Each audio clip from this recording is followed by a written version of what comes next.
Warning: the Mended Futures Podcast contains stories told by guests that may be sensitive to some people. Viewer and listener discretion is advised. The opinions expressed by guests do not reflect the views of the hosts and/or producers of this podcast. Hi, everybody. Welcome to the Mended Futures Podcast. Today, we had the honor of interviewing our CEO at 518, Robert Day. He identifies himself as the Chief Executive Orphan, and we ask him about that. We ask him about his own kids. We ask him about, the experiences of the different iterations of this organization. And this man is the embodiment of Mended Futures. Allison, what did you think? I was really taken aback by the meaning of the word orphan and how we dug into that. So as you listen, as you think about someone referring to themselves as the chief executive orphan, think about, who are the orphans? Do you have orphans in your family history? Do you know people who have been orphaned?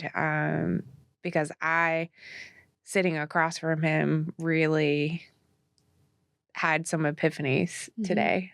It's always powerful to hear him speak. It is, yeah. He's one of our favorites for sure. So we hope you enjoy. Are we supposed to have favorites? They're all our favorites. If you're listening, they're all our favorites. Yes. We hope you enjoy.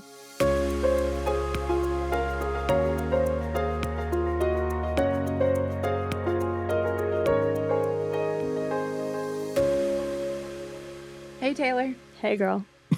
It's winter. It sure is. There were some flurries on the way to work today. Mm-hmm. It's blustery. Yeah. I feel like our sweater necks are appropriate. It's sweater weather. Certainly. Finally. Yes. But our guest today didn't get the memo. No. Makes me think of Winnie the Pooh. It's a Wednesday. It's a blustery day. Yeah. When it was windy, you always called it a Wednesday. Yes. That's so nice. So cute. Yes, he was.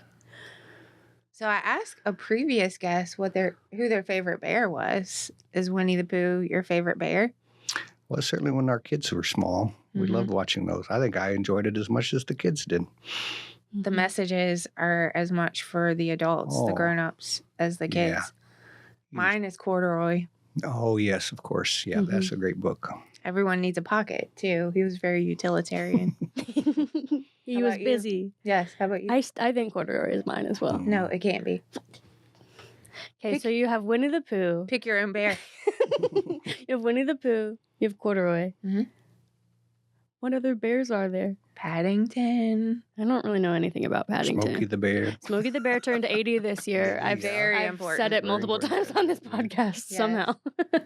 Berenstain Bears. Okay, yeah. Brown Berenstain Bears. Berenstain Bears is mine. Care Bears. Care Bears. The blue one. So we're going to start a new podcast about bears. There Okay. you go. But you're going to have to brush up on your bears. I before we do that. need to study. I really Yes. do. Yeah. Okay. Yeah. I can barely contain myself. Oh, Okay.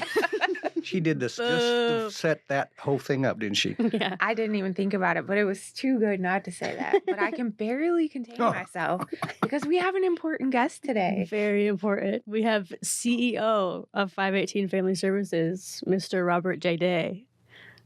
Good morning, everybody. Good morning. Do you like Sorry that I didn't dress appropriately. Well, it's okay. You didn't get the sweater weather I did memo. not. But you're wearing merch, so it's I all good. know, isn't it? And this blue's a nice Christmas color. Yes. Mhm. Yes, it is nice. Jewel tones. Mm-hmm. I love a jewel tone. Yeah. Let's jump right into it. Well, let's do it. Why do you introduce yourself as the chief executive orphan?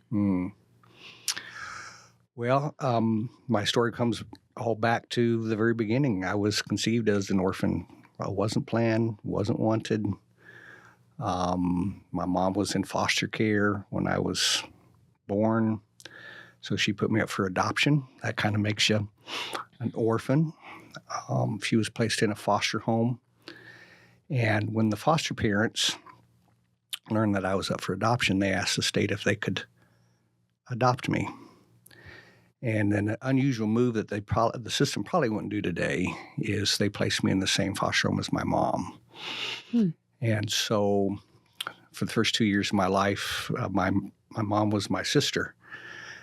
At 2, I don't have a lot of memories about that. But the story goes that when I started talking, I called my mom sis. Wow. Because foster parents called her sis and me brother. And so even though I was in a foster home for those 2 years, I was raised by foster parents and not my mom, because that was the plan. But when my mom aged out of foster care, when she turned 18, I've never learned the reason, but her parental rights were not terminated. And when she decided to leave the foster home of George and Joanne Ball, who had offered her the chance to stay with them and live, even though she was aged out of foster care, they saw her as their daughter. They didn't have children of their own, and so this was something they were very serious about. But for some reasons, I've never learned. My mom decided to take me with her. And so I was a child raised by a child, a poor child, child that didn't finish high school, a child who had trauma of her own. And so from there, it was kind of a life of abuse, neglect, chronic rejection. And so I've always identified myself as an orphan. And I think it's left me with an orphan spirit, an orphan mentality. There's a strength to that, but there's also always a vulnerability and a weakness to that. And so as I've been in this work now almost all my adult life, I've just decided to own it and make it a strength, and call myself the chief executive orphan. When you say it, and I've heard you say it many times, when you say it, it still cuts. Mm-hmm.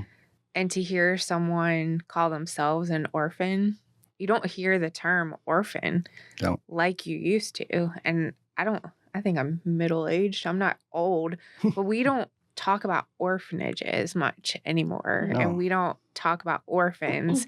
So I think there is something intentional about you using Absolutely. that word, because in a lot of ways, I think we sugarcoat and we make words sound nicer, and there's a real negative connotation to the word orphan.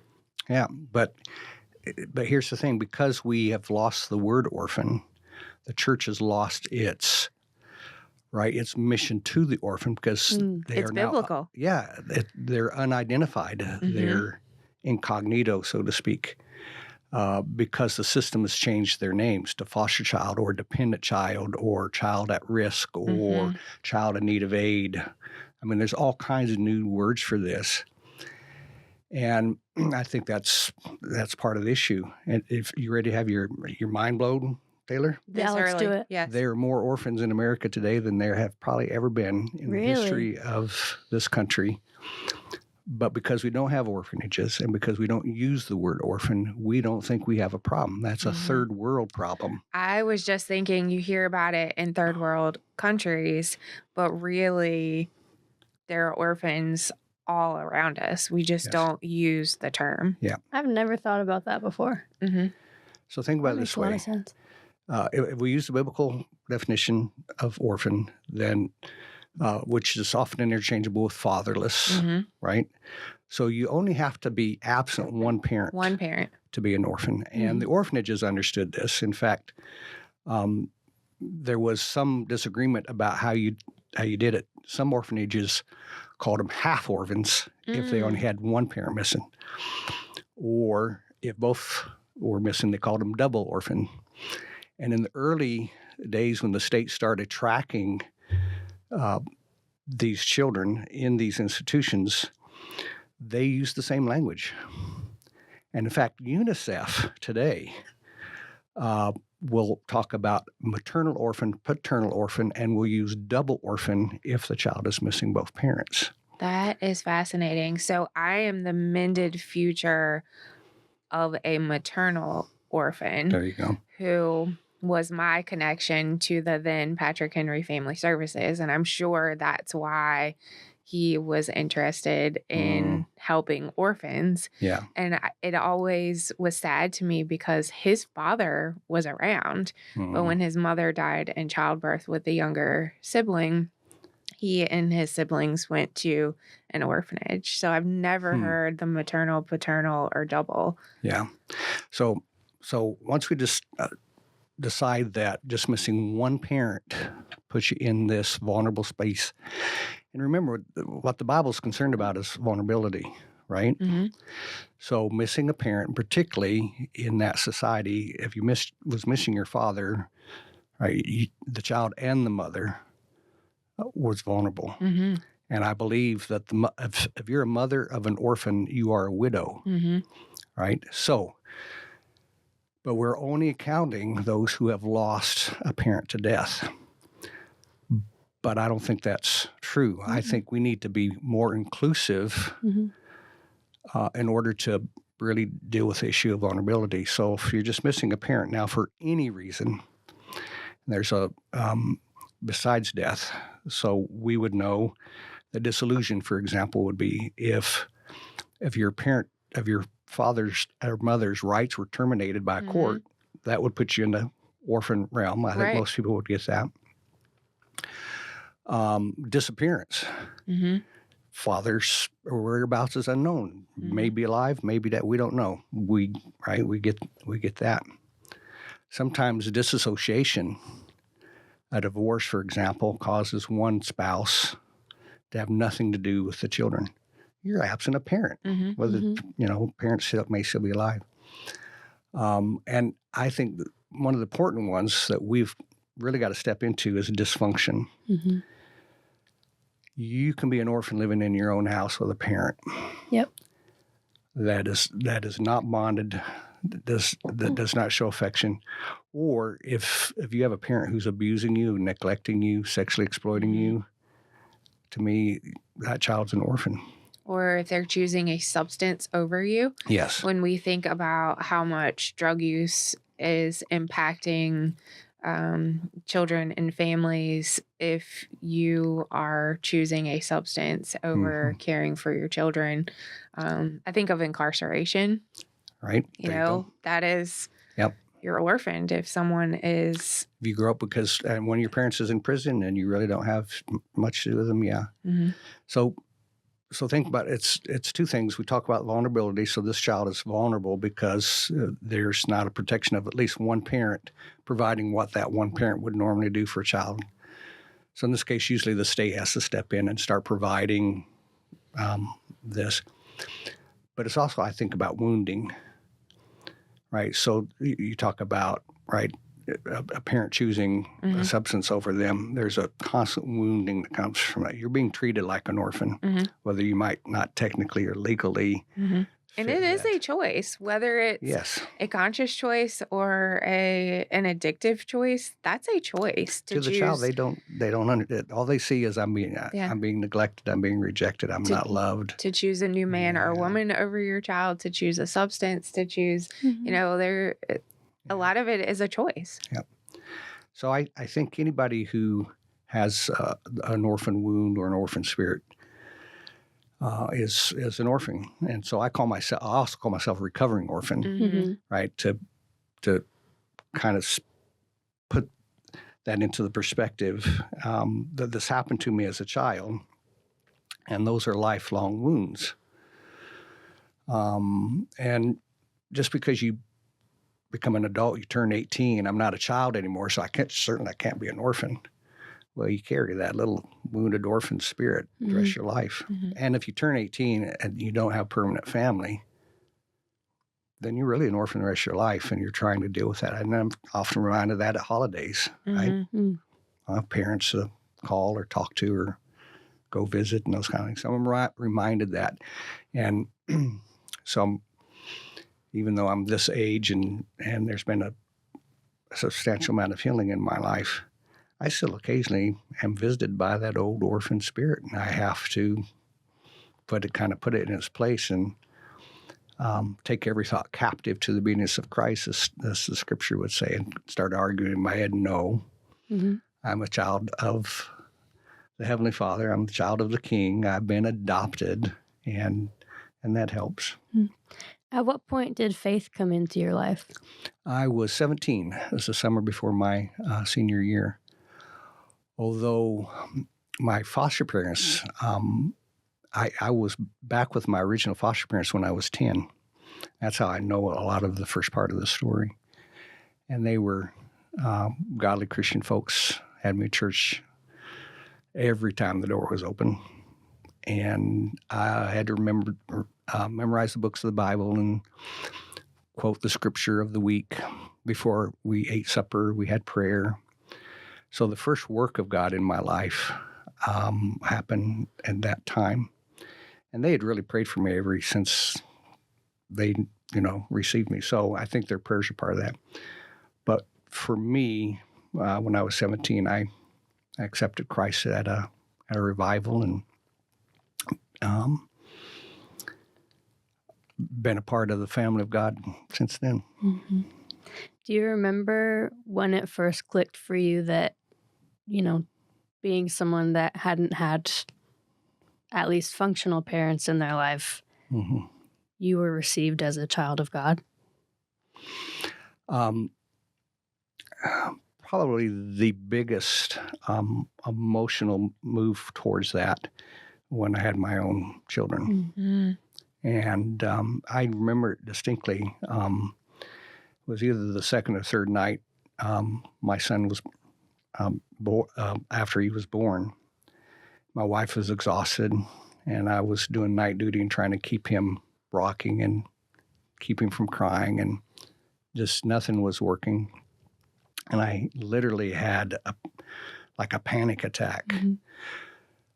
I was tired. I was weary. I didn't know what I was doing. And it dawned on me, I'm going to be this child's father for a very long time. And I have no clue because I was not fathered. Mm-hmm. And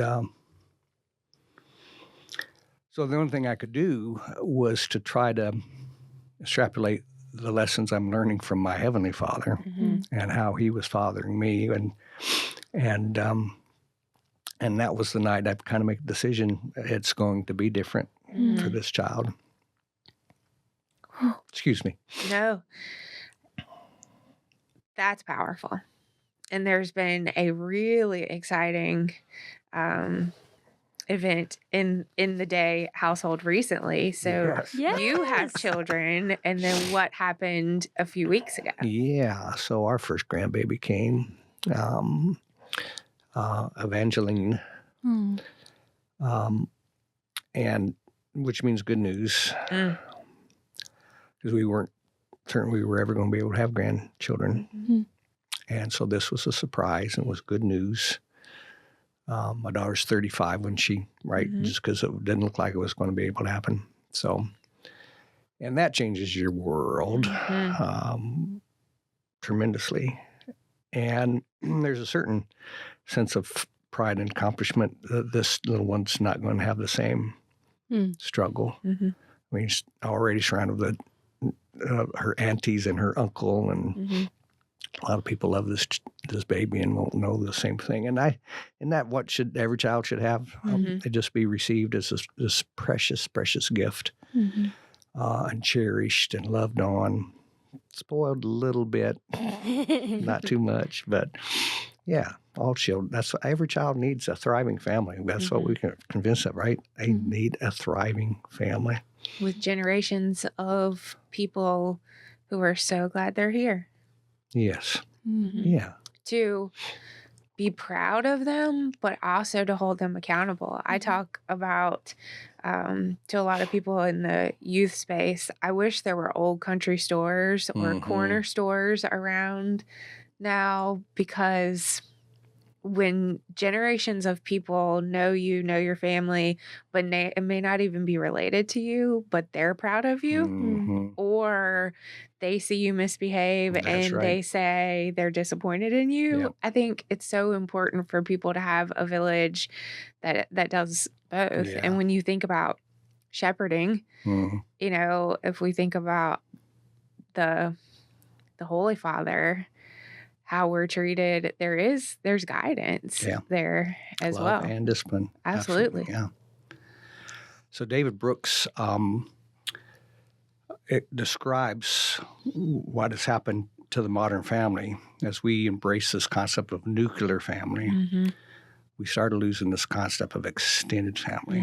Mm-hmm. And so families started making decisions for economic reasons to move away, to get a job, to get a career. And so the nuclear family was good for the adults, but it was bad for the children. Mm-hmm.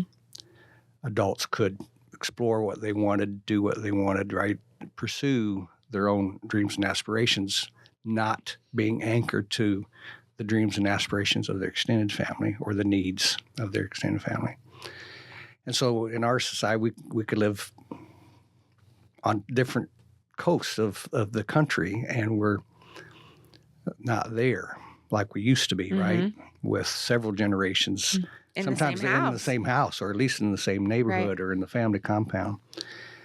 And then you got all those cousins and the aunts and the uncles, right? So there was a strength that family could provide. And then you put them in a community like what you're describing, where people were looking out after each other's kids, sending them on home, I'm calling your mama. Right. That was powerful. And I hear stories from my family. I come from a really large maternal extended family situation. It's very much like a compound that you just talked about.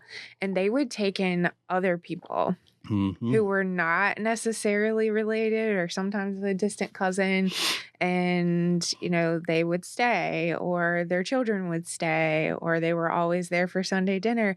I don't know that many of us who really embrace the nuclear family are doing that. I would like to see us get back to more of an intergenerational, but also, if you know that your neighbor is suffering, or that someone is widowed or orphaned, it doesn't have to be the state that steps in. Back in the day, it was the church family, or it was your extended family. Yeah. Yeah, it was family was the original child welfare system, right? And when it's healthy, there's no more effective or efficient nonprofit that's ever existed in the history of the world, because it is the only institution, family is the only institution who thinks about the future of children. Right? Every time mom says, get in there, brush your teeth, why is she doing that? Oh my gosh. Right? You're going to have cavities. You got to take care of your teeth. We want your, right? We do so many things. Why we spend so much time focusing on their education or so many things? Because they're going to be launched out, and we want them to be launched well. And artificial institutions don't do that. They can't think about the future. They only are dealing with the immediate need right now. And so we've got to get family in better condition. And really, in some sense, the revolution that we need is to go back to older ways, more natural ways, helping networks instead of these artificial systems. We've put too much faith in government. And it goes back to the orphanage system. The orphanage system, most of them were run by faith-based groups, so church was really involved in this. But we created this artificial system, right? An orphanage. The word orphanage does not appear in the Bible. Orphan does. Several times, over 40 times. But you never see the word orphanage. You never see it described in over 5,000 years of biblical or church history until more recent times. And eventually people started saying, children don't belong in orphanages. They belong in families. And it was Christians who actually started what we know now today as the foster care movement. And the old orphan train movement was started by Charles Loring Brace, who was a minister in the notorious 5 Points neighborhood in New York City. And he saw all these kids, street kids, and the orphanages were overflowing with these children. And he said, the best thing we can do is get these kids out to families in the Midwest, get them out of the cities, out of the slums, and put them with families. He said, children belong in families. That became the modern day foster care system. So it was moving in the right direction, right? If we can't have a child with their family, let's put them with someone's family. With someone's family, and a healthy family. And so social work and case management and all these things started from that. But eventually, the state stepped in and said, you're right, this is a better model, and started putting pressure on closing down the orphanages for right reasons. But they created, think of welfare and foster care as a disembodied orphanage. Mm-hmm. So the orphanage still exists. It's just been disembodied. Mm-hmm. And because 85% of all kids in the orphanages had one living parent. And it was usually the mother who could not afford to feed and clothe her children. So she would put them in an orphanage. An orphanage would take care of that child. Mm-hmm. The state basically said, well, we should have a mother's subsidy. It was actually called mother's subsidy in the beginning, not welfare. Mm-hmm. And said, well, you mean if this mom had a regular income, she could keep her own child? And it's like, that makes sense. Mm-hmm. I could get behind that. And that's how that was born. We talked to a former resident of the Patrick Henry Family Services group home a few, recordings ago, and he came to live at the group home for financial reasons. Yep. And that was not at all what I expected to hear. Mm-hmm. And it was actually medical. Yeah, he had type 1 diabetes, and his mom couldn't afford the care that he needed. Yep. And, that was decades ago, not hundreds of years ago. Yeah, exactly. So I think that stat is heartbreaking to me, that so many orphans had a parent. So in the places in the world where orphanages still exist, it's the same scenario. Mm-hmm. That child has a living parent, usually the mom, who just can't afford to feed and clothe this child. And so the Christian church has been supporting these orphanages for years, but they're getting back to this idea, well, maybe if we just changed how we were supporting and support mom instead of the orphanages, or use the orphanages as the system for supporting mom. Both and. I've heard of that before, where you employ the mothers and the fathers as you're intervening with the children. Yeah. So I don't know if we'll ever be able to rewind the clock on this or put Pandora back in the box, because what has happened is there's this giant child welfare industrial complex now with billions and billions and billions of dollars flowing through it, either through public welfare or through the foster care system. And of well-meaning people. Absolutely well-meaning people. But when you got that kind of money flowing around, and nonprofits' budgets are based on getting the next government grant, it's just hard to go upstream and say, can we stop this problem? Mm-hmm. Or are we just going to forever manage the problem? Well, it's a nice gig for a middle-class professional who has the degree, says, well, I can manage this. But there's something that just feels right, and this is the orphan. And it's also heartbreaking to be the middle-aged, middle-class person who's intervening. It's also heartbreaking because it's not the best. It's not. But we have commodified vulnerable children, right? Think about it. The system is not released, money's not released into the system until a child is harmed. Mm. And you can't put that back, Right. right? Money's not released until there's a single mom who can't pay her bills or find affordable housing. That's when the money's released, and not before. And it keeps a lot of folks like myself employed because there'll always be a need. But think of it this way: it's like we've built this giant orphan crushing machine, and it is fed by orphans, and money's coming out the other end to middle class professionals. And there's a social justice side of this to me that's just wrong. And we need to challenge that.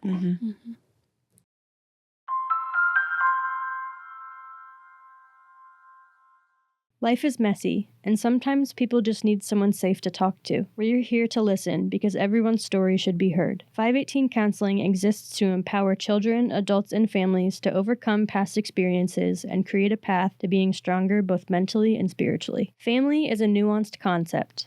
518's family care team brings simple solutions to complex situations through professional intervention, interpersonal support, and parenting education. We strive for an outcome of mending families and keeping children safe. 518's Connect team equips and empowers volunteers with the training and support to serve confidently by matching their passions with opportunities. Our outreach is targeted to build partnerships with individuals, churches, agencies, and businesses. At Hat Creek Camp, we provide exceptional camp experiences with careful attention to the needs of youth, encouraging campers to grow through trust-based challenges and successes. It's a place to build relationships, inspire change, and transform lives. So talk to us a little bit about, Patrick Henry Family Services, Patrick Henry Boys and Girls Homes. I mean, there were many iterations of the Patrick Henry organization. And I want us to acknowledge that history was well-meaning. Sure, absolutely. And there's been a recent rebrand to 518 Family Services. And you've talked a little bit about upstream. I'm always mentioning the Vision 30 River. Talk a little bit about why there have been changes over the years and where you think, you talked about the money. Talk about where you think we should be putting our emphasis. Yeah. So when I came to Patrick Henry Boys and Girls Plantation in 2010, that is so cringy to me. That was 2010. And the word plantation was still being used. It was still being used. Yeah. And we immediately started calling them homes because children aren't supposed to grow up in plantations. They're supposed to grow up in homes. And that's what we offered. We offered homes with house parents. And in terms of that model, I think we had a pretty good model, right? They were house parents. They were Christian couples. These kids had a lot of recreational and educational opportunities. I mean, these kids were well cared for and well loved. But they were often spending their entire childhood or their entire adolescence in an institution. And that was not the best place for them. When you get down to it, they wanted to go back home. And there were people to go back home to in so many of those settings. Yeah, but we weren't working with the families. We were only taking care of kids, which is an honorable thing to do. But we said if these children are going to go back home, we've got to work with the families as well. But here's the sad reality. At one point, it became obvious to me that we had become a place where parents could legally abandon their children. There were some families who just did not want these children, didn't want the financial responsibility for these children. They were not going to do what they needed to do to get their children home. But because we didn't turn anybody away for inability to pay or even willingness to pay, these children stayed with us for a long, long time. And children are institutionalized. Even in the best of institutions, they become institutionalized, which is not healthy for them. And once we realized that, and we realized that at a conjunction where two children, one was leaving and one was coming in, but the one that was leaving had come to us at age 6 and was now 18, graduated, had been the entire time, his childhood and adolescence in that home. Yeah, he had family. Right? He had family. And so every time he couldn't go home for Christmas or they didn't want him home for summer break or anything like that, right? That little orphan spirit was being, was wounded and growing. So by the time he was leaving, we had another one coming in. It was 6. And we said, we are not going to let this child spend the rest of his life, childhood in this home. And so that's when really a paradigm shift started happening in my mind and in the mind of the senior leadership and ultimately in the mind of the trustees. I said, there's got to be a better way. Our motives have always been in the right place in terms of helping kids. But once you realize that family is best for kids, not a children's family. Their family. If at all possible. Even a well-run children's home is not the best place. Their family is the best. Then why wouldn't that be the focus? Right? It would have been very easy to sit back and say, well, you know, donors are supporting us. They love our work. I love my work. I like being on the campus. I like these kids. Why don't we just keep doing this? It's a well-oiled machine. Yeah. And it was. And we all feel good about it. But the kids. But the kids. So you have to say, we're going to do the harder thing so the kids can, right, have the better thing. Do you think you would have come to that conclusion if you hadn't had the childhood that you had? That's the whole point of being the chief executive orphan, right? So I saw it from that perspective. And so every time I saw those kids be wounded, it wounded me. I was experiencing the trauma all over again. Secondary trauma for you. Exactly. And at some point you have to say, I'm not going to be part of this.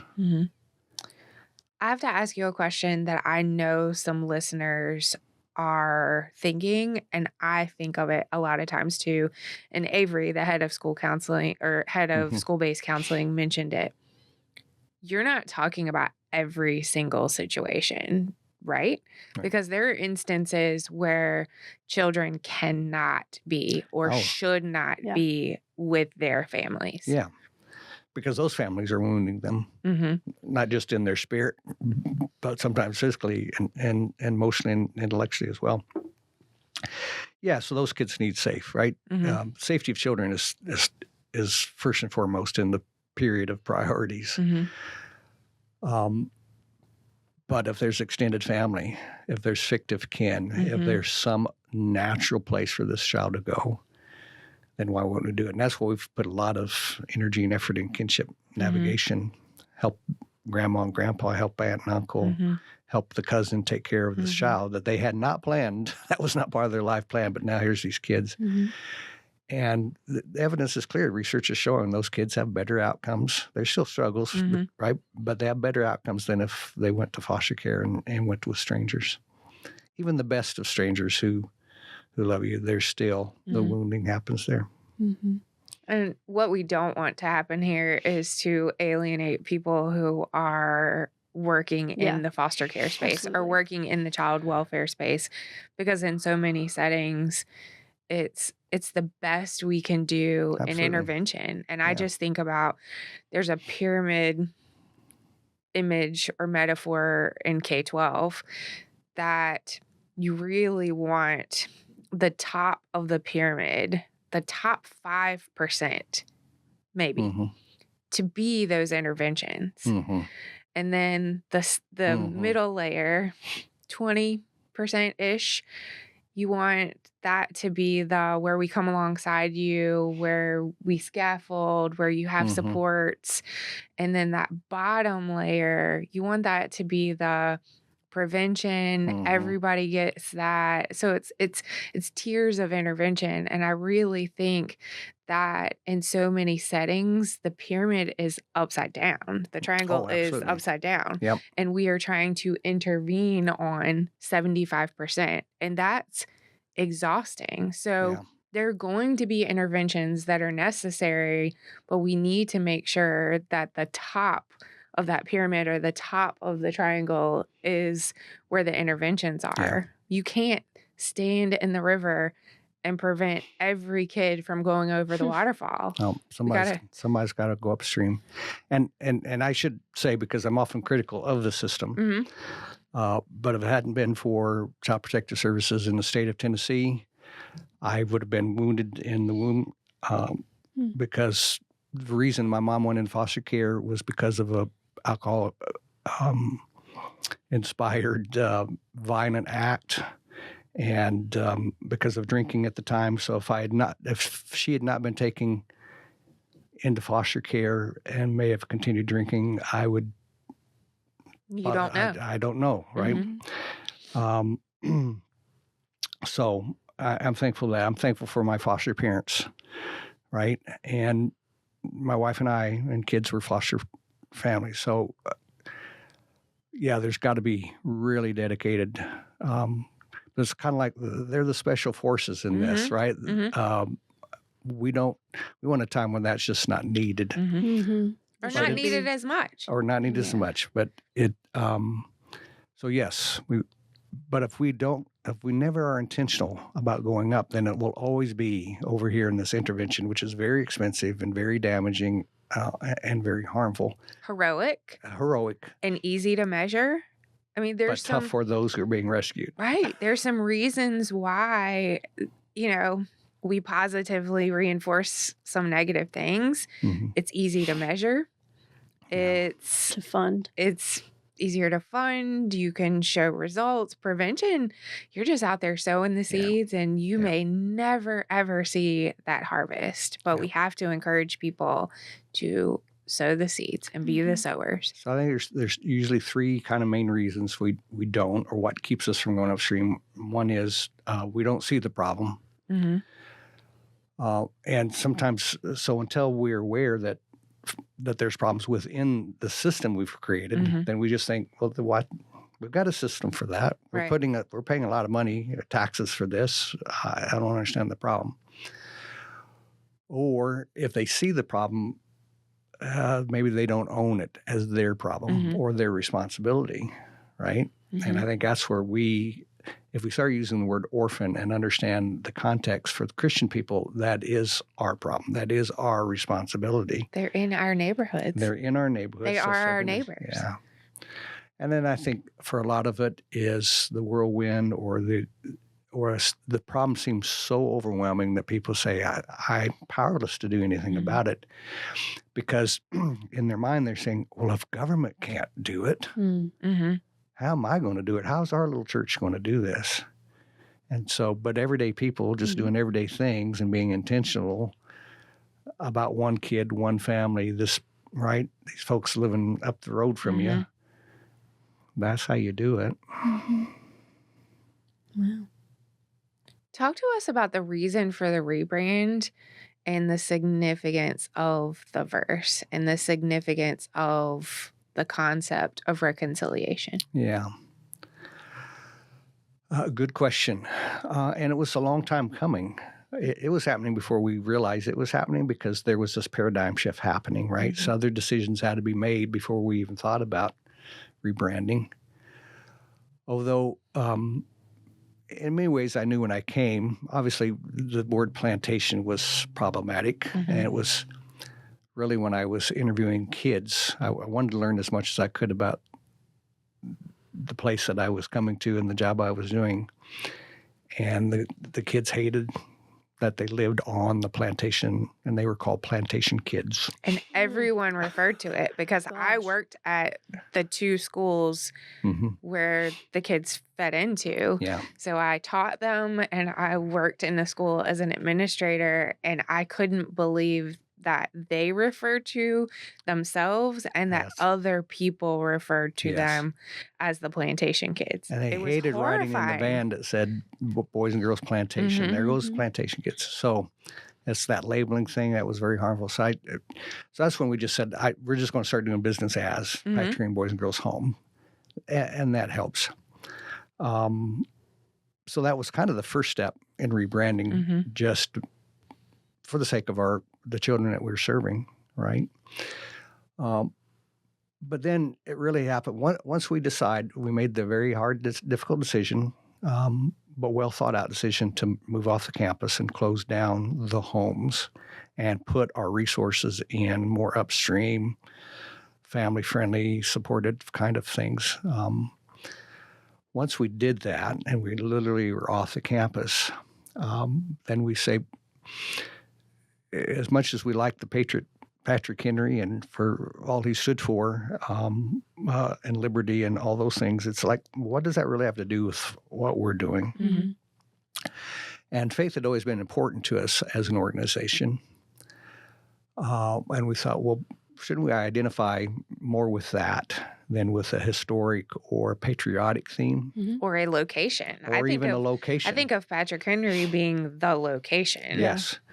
Right. And so we're no longer a location. Right. Right. And the organization had been patriotic because it had the name Patrick Henry, Mm-hmm. and there's nothing wrong with that. But we said, is that really the heart of what we're doing? Mm-hmm. No, the heart of what we're doing was biblical, scriptural, particularly for me as the Mm-hmm. recovering orphan. So how can we identify with that? And so once we decided we were going to rebrand, then there's all kind of, well, what is it going to be called? Mm-hmm. And we contracted with a marketing firm from Kansas City, and they took us through the whole process, and they were, groups that would give response to different names, and what they call it, feedback groups or focus groups. And they kept coming back within different names, and there were some of them we liked. And but there was just no consensus, and we wanted consensus. Mm-hmm. This time we had to have consensus. Something this big had to have consensus. Mm-hmm. Because it's a big move. It's a big move. It's like moving off campus. There had to be consensus, right? Because you want to bring everybody along with you, Mm-hmm. right? And it's where you're going. And it's where we're going, right?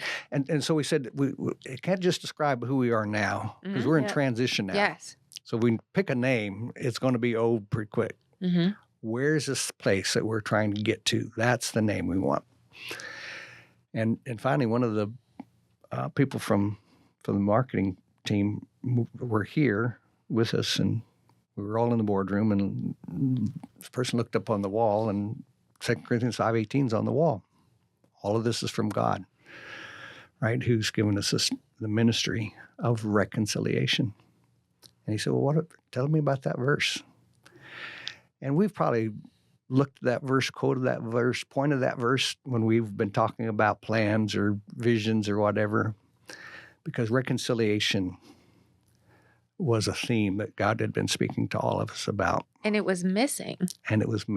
When you think about reconciliation with families, but also reconciliation with God. Yep.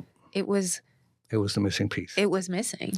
And so we said that's where we need to be, right? We need to be in the work of reconciliation. And to us, that describes the motivation for prevention, but also this long, harder part, right? There's prevention, there's intervention, and then there's this kind of restoration, what we call reconciliation, restoring things back to its original, right? And if you do that, that's also the earliest work of prevention, right? If you can create new family trees, you're doing this really hard work, but think of generations of prevention work you're doing, right? And you got choked up, which made us get choked up because you're seeing it. Mm-hmm. And I think we need to remind the listeners, and I will continue to beat this drum until someone tells me to stop. It doesn't take long to mend a future. Right. Mm-hmm.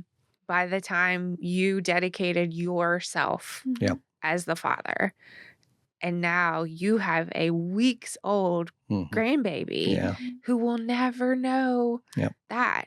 But it's also a little scary about how quickly you could slip back to trauma or how easily a family could find themselves in trauma.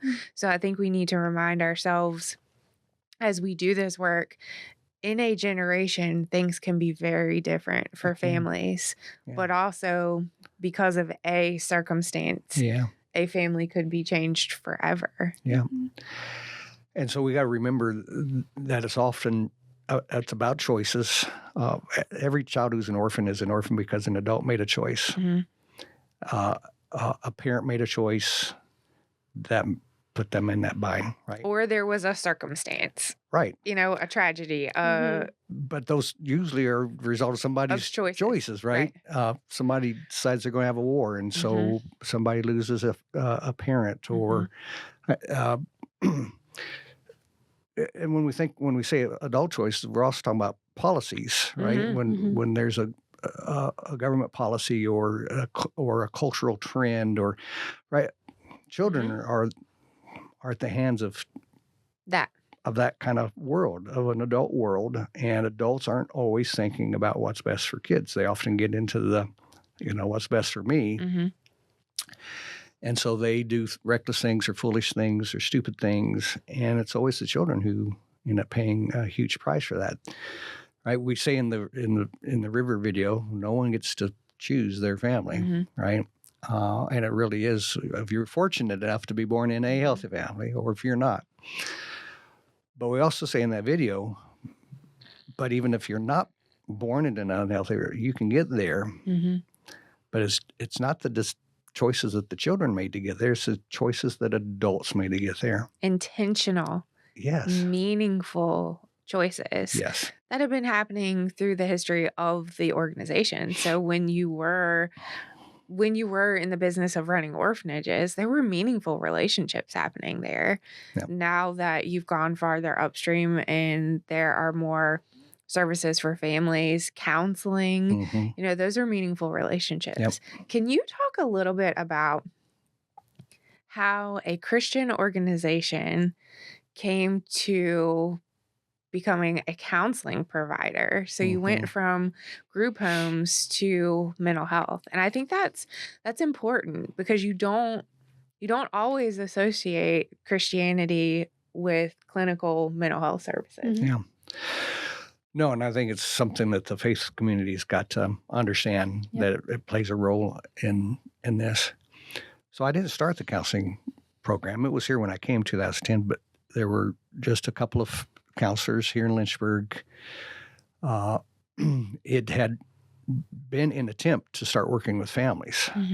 So even my predecessor understood that we have to start working with families, or these kids are forever going to be with homes. So it started out that way, but there was not a lot of resources being given to it, or a lot of attention. It was separated from the campus. And I immediately saw that not only was this going to be good for kids and their families, but it was going to be good for the organization. I thought it was key to us really making a difference. And again, I'm making the decision from an orphan, not from an executive who had no experience with this, or just looked at the bottom line as, well, will this bring in more money, or will this help us have better name recognition? Because the answer is no, not bringing in more money. We have to raise money right? Because our commitment is not to turn anybody away. But just understanding that, there's usually three main really big reasons why kids end up in the system. Poverty is one of those, right? Substance abuse, misuse, addictions, another one, and mental health. And so it's not going to happen. We're not going to have mended futures without mental health. And not all Christian folks are on board with that. I even remember some of our house parents in those days says, we don't believe in counseling, right? They just need more of Jesus.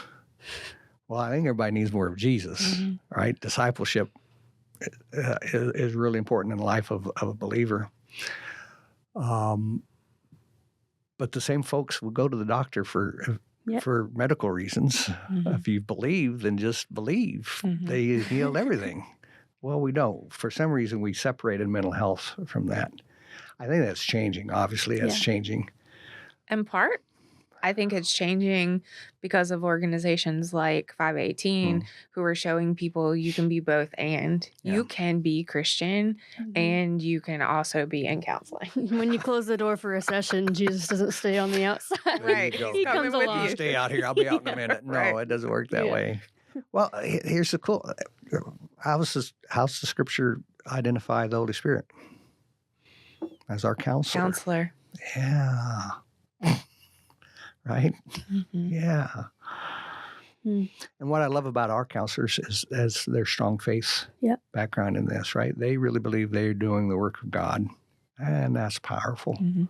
That's the reason they're able to sustain what they do. Absolutely. But as a practitioner and a former person who was employed by the government, by the state, I do think it's important to realize that 518 counseling is credentialed and it is, it's not only faith-based, it's rooted in prayer, but it's also a place where you're clinically training more counselors who are coming out of programs.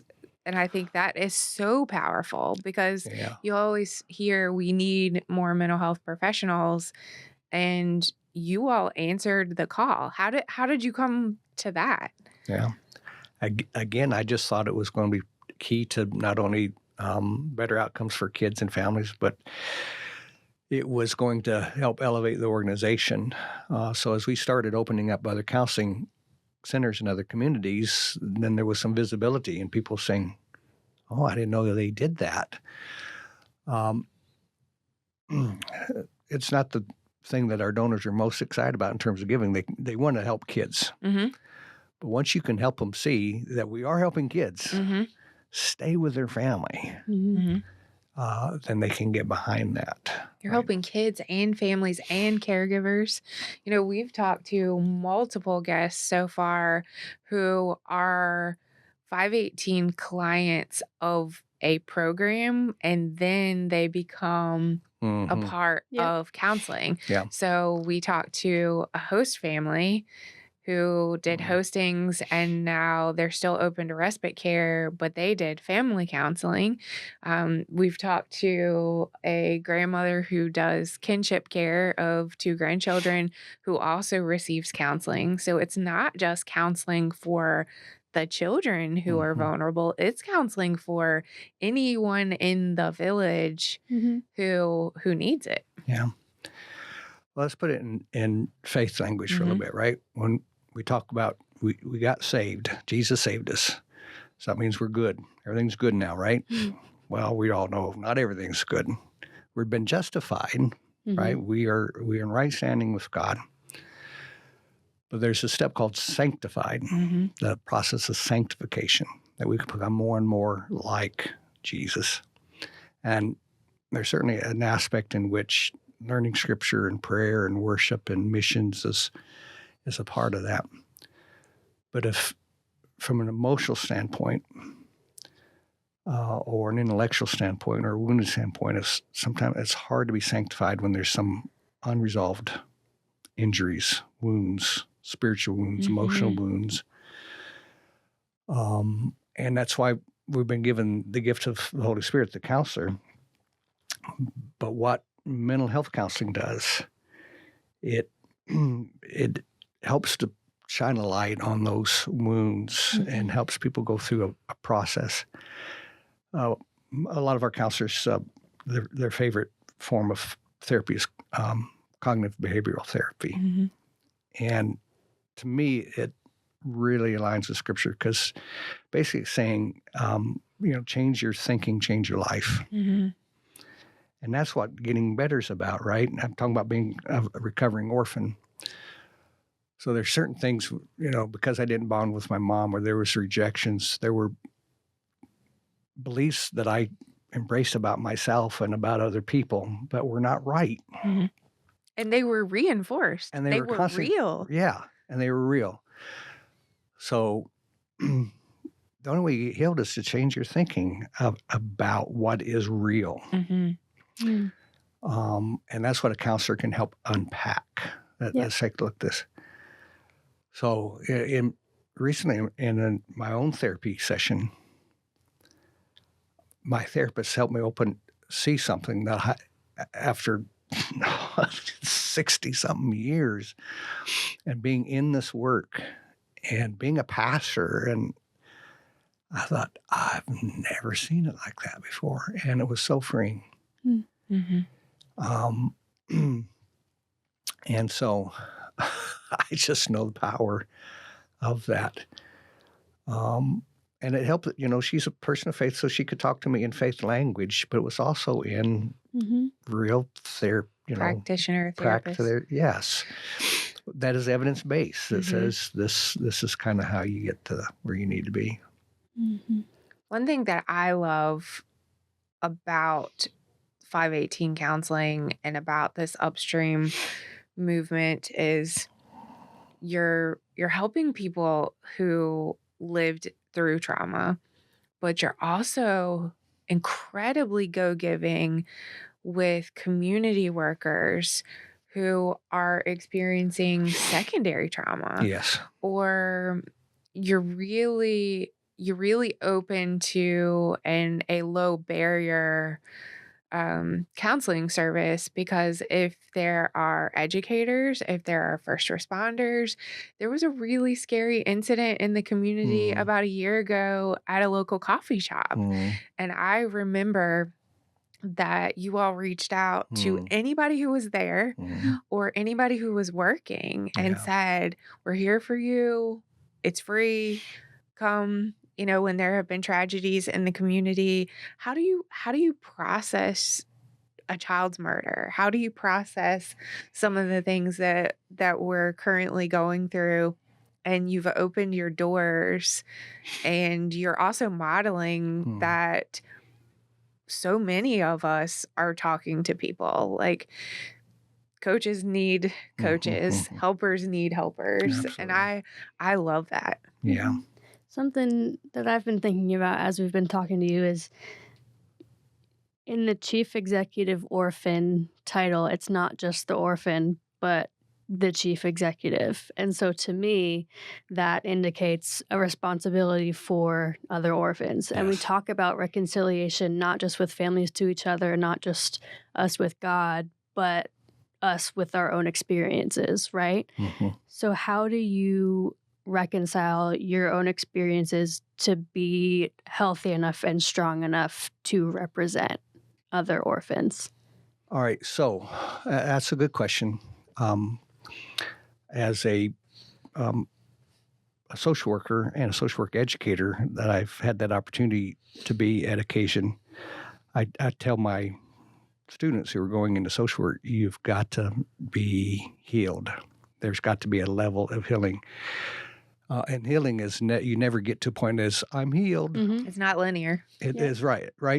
But you got to get to a certain point where your wounded's not going to negatively impact your decision making on what's happening. I started my career after I got my MSW. I was a child protective services investigator in Anchorage, Alaska. So I was a person knocking on doors and going in and removing children. And I was not in a place to do that, right? Talk about triggering. Yeah, right. So intellectually, I had the degree. I understood social work. I understood the issue. This was before anybody knew anything about trauma or secondary trauma. And man alive, I was being eaten alive and going home a wreck all the time. And it was having negative impact on so many aspects of my life. So there is a sense that you need to be healed, but don't wait to say, I'm never, I'm not there. So the commitment, I think, for all of us is that we're going to get there. As long as you're working on it, and as long as you are self-aware enough to know that you have these vulnerabilities, you have these weaknesses, you have these biases because of what happened to you. You need to surround yourself with people who are healthy and who have different perspectives. What really started helping this organization grow, but also get healthy as a culture, is when I gave my authority away to the senior leadership. Right, I am the chief executive. You are the boss. You're I am the boss. top in the hierarchy. The buck stops here. So I'm responsible for it. But I said to the staff, we are not going to make a decision. I'm not going to make a decision unless we have consensus. They help balance out the woundedness, or the weakness, the biases. But I can trust them because they've stepped into space. They're not orphans. They came from healthy homes, but they've adopted, they've fostered, they know this work. So that gave the healthy side of that for me. So I think orphans can make the best helpers if there's a certain amount of healing and they understand enough about who they are.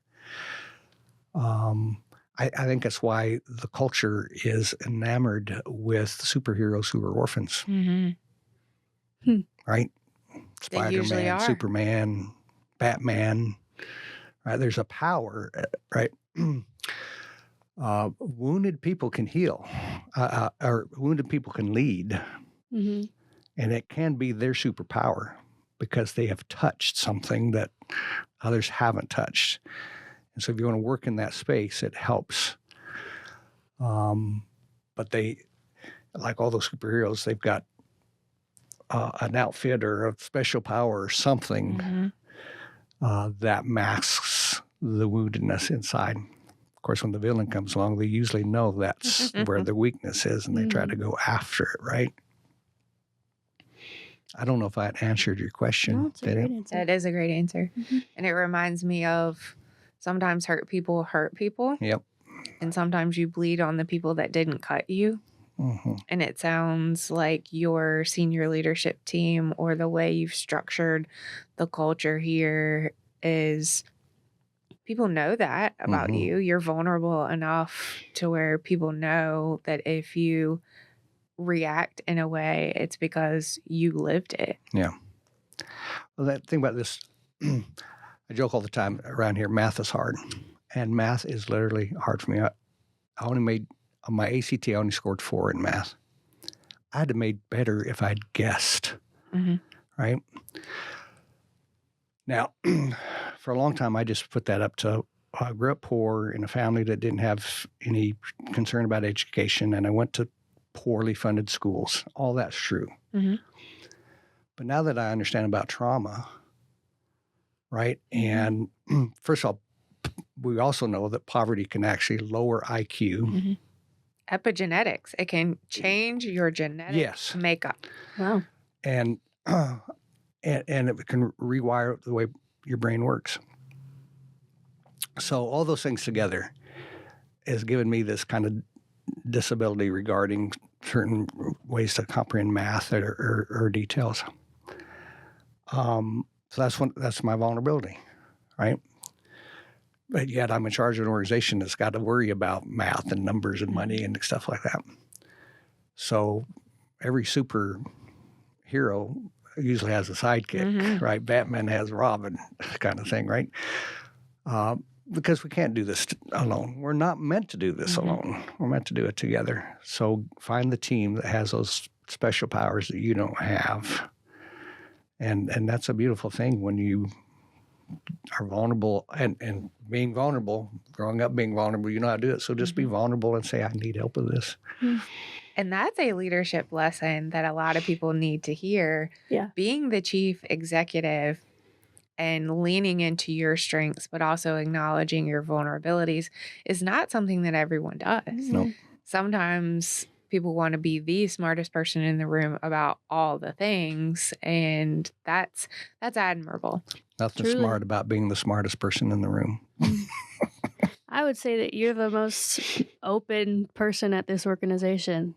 You lead with honesty and with love and with vulnerability. Well, I appreciate that. And I think that's what an organization like this needs. So thank you for all that you do. Vulnerability is my strength. It's my superhuman strength. Yes. But I tease, but again, if we can help orphans understand that, yes, it's happened to you. Yes, it's horrible.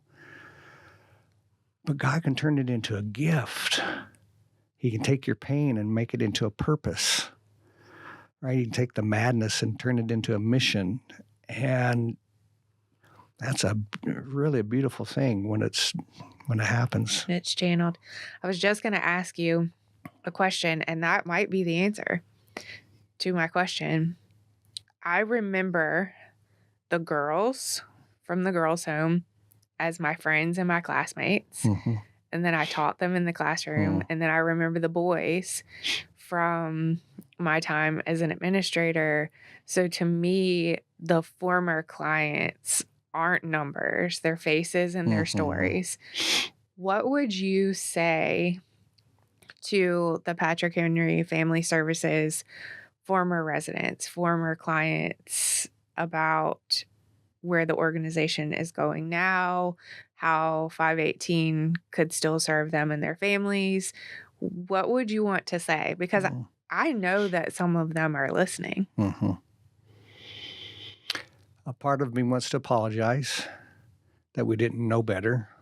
If we know better, we usually do better, and that we did our best. And I know that even our best sometimes isn't enough. But I'm also sorry for what happened with your family, and I get that. I would say to them that whatever ugly, horrible thing that's happened to you, God can turn it into a beautiful thing. He really, really can. But you're afraid to go there because you've already been hurt, you've been vulnerable, and you don't want to be vulnerable again. So you're putting up a mask and you're putting on a facade, or you're trying to hide it or cover it up with certain behaviors or things that you do. You don't want the orphan to come out. You're tired of being the orphan. And I would say to you, that's the first step in healing. Accept your vulnerability. Accept that you were wounded.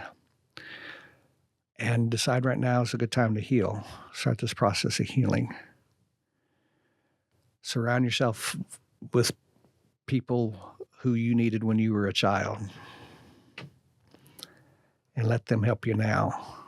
Find people who are committed to mending your future, but are committed to seeing the best version of you come out. And listen to them, right? And let them help you.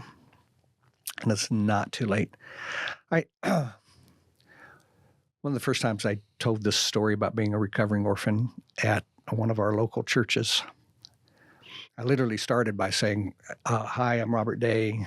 I'm a 60-year-old recovering orphan. I've gone 12 days without feeling rejected and unloved. And I say, now this is where you say, welcome, Robert. And I tell my story, and I put in those terms. At the end, I saw this elderly gentleman coming to me. Later found out he's 82 years old, and he is weeping, uncontrollably weeping. And he embraces me, and he whispers in my ear, and he says, I'm 82 years old, and it's the first time in my life I realized what's been wrong. He said, I'm an orphan. I've always been an orphan, and I don't want to be an orphan anymore. It wasn't too late for him. It's not too late for you folks. Jump in. Thank you. Thank you. Thank you for listening to the Mended Futures Podcast, hosted by Allison Jordan and Taylor Melvin, produced by Liam Chafin, Sue England, Allison Jordan, Robert Day, Sully Jugar, and Taylor Melvin. You can find us on YouTube and wherever you get your podcasts. If you enjoyed today's episode, be sure to like, share, and subscribe to see more.